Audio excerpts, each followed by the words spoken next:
ভ্রমণ ভিসা বা সাদা পাসপোর্ট দিয়ে যারা আগে পর্তুগালে বৈধ হতে পারতেন বা নিয়মিত হতে পারতেন সেই বিষয়টি পর্তুগাল সরকার বন্ধ করে দিয়েছে।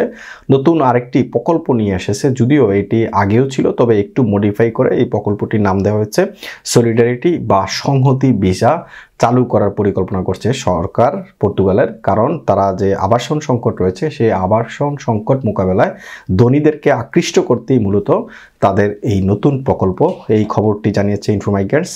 খবরের শিরোনাম হচ্ছে আবাসন সংকট কাটাতে ধনী বিদেশিদের সংহতি ভিসা দেবে পর্তুগাল।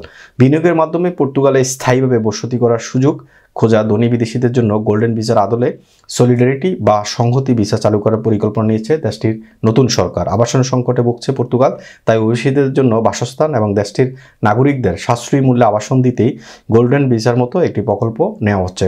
বার্তা সংস্থা রয়টার্সকে মঙ্গলবার এই তথ্য দিয়েছেন দেশটির মন্ত্রিপরিষদ বিষয়ক মন্ত্রী অ্যান্থনি লাইতু আমারো। মন্ত্রী বলেন, সলিডারিটি বা সংহতি ভিসা নামের এই প্রকল্পটি গোল্ডেন ভিসা প্রকল্পের পরিপূরক হবে। গোল্ডেন ভিসা প্রকল্পের আওতায় 2012 সাল থেকে ইউরোপীয় ধনী নাগরিকদের বিনিয়োগের মাধ্যমে পর্তুগালে বসবাসের অনুমতি দেওয়া হচ্ছে। গোল্ডেন ভিসা চালুর পর থেকে এর আওতায় বিদেশিরা 730 কোটি ইউরো বিনিয়োগ করেছে পর্তুগালে। তবে সমালোচকরা বলছেন এই ভিসা প্রকল্প আবাসন সংকটকে আরও বাড়িয়ে তুলেছে। পর্তুগালের সদ্য বিদায়ী সরকার গত বছরের 16 মার্চের পর থেকে গোল্ডেন ভিসা প্রকল্প বন্ধ করে দেয়। এটি বন্ধে পর্তুগালের উপর ইউরোপীয় ইউনিয়নও চাপ দিয়ে আসছিল। পর্তুগালে দীর্ঘমেয়াদে বসবাসের আগ্রহী ধনী বিদেশিরা রিয়েল এস্টেট বা আবাসন খাতে বিনিয়োগে বেশি আগ্রহ দেখিয়েছেন, কিন্তু সেই সুযোগ সীমিত করে এনেছিল আগের সরকার। বরং সংস্কৃতি বিকাশ, গবেষণা এবং কর্মক্ষেত্র তৈরি হবে এমন উদ্যোগকে বিনিয়োগে উৎসাহিত করা হচ্ছিল। 2007 সাল থেকে ইউরোপের যে কোনো দেশের ভিসা নিয়ে আসা ব্যক্তিদের কাজের আওতায় নিয়মিত হওয়ার সুযোগ দিয়ে আসছিল লিসবন। 2018 সালে অনিয়মিত অভিবাসীদের জন্য এই সুযোগ করে দেয় দেশটির সাবেক সোশ্যালিস্ট সরকার। দীর্ঘদিন ধরে চলে আসা এই প্রক্রিয়া অবসান ঘটিয়েছে মাস দুয়েক আগে ক্ষমতায় আসা মধ্য ডানপন্থী সরকার। নতুন নীতির আওতায় পর্তুগালে অনিয়মিতভাবে আসা বিদেশিদের নিয়মিত হওয়ার পথ বন্ধ হয়ে গেছে। এই নীতি ঘোষণার পরদিন টেলিফোনে বার্তা সংস্থা রয়টার্সকে দেয়া সাক্ষাৎকারে মন্ত্রিপরিষদ বিষয়ক মন্ত্রী লেইতু বলেন, আমরা প্রচলিত প্রকল্পটি পরিবর্তন করিনি, তবে আমরা 2 ধরনের সংহতি ভিসা তৈরি করেছি। তিনি বলেন, নতুন পরিকল্পনা অনুযায়ী আগ্রহী ধনী বিদেশিদের সাশ্রয়ী মূল্যের বাড়িতে বিনিয়োগে উৎসাহিত করা হবে, যাতে পর্তুগিজ নাগরিকেরা সুলভ মূল্যে বাড়ি কিনতে বা ভাড়া নিতে পারেন। এছাড়াও অভিবাসীদের জন্য বাসস্থান তৈরি এবং ইন্টিগ্রেশন প্রকল্পের অর্থায়নের সুযোগ দেওয়া হবে।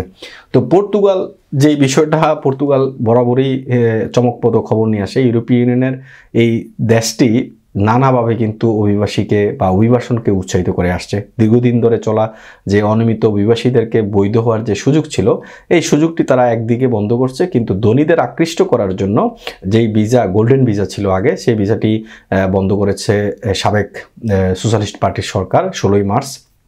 কিন্তু এই প্রকল্পের আওতায় একদম পুরোপুরি সেম না, কিন্তু কাছাকাছি বলা চলে।